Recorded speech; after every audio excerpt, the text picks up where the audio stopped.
This is Marko, and in this video I'm going to show you how to add your bank account to YNAB. But before I show you how to do that, subscribe to the channel, it helps me out a lot.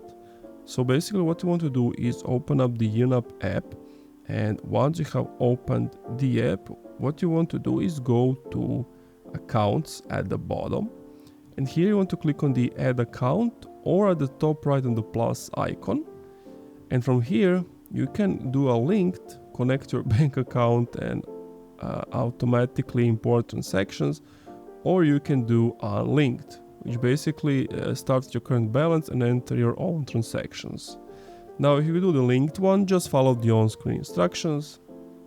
If you want to do the unlinked, just give it and click on that, give it a name, select the account type and how much money you have at the moment. Then at the bottom just click next, wait for it a few seconds, then click on done, and as you can see it's being added.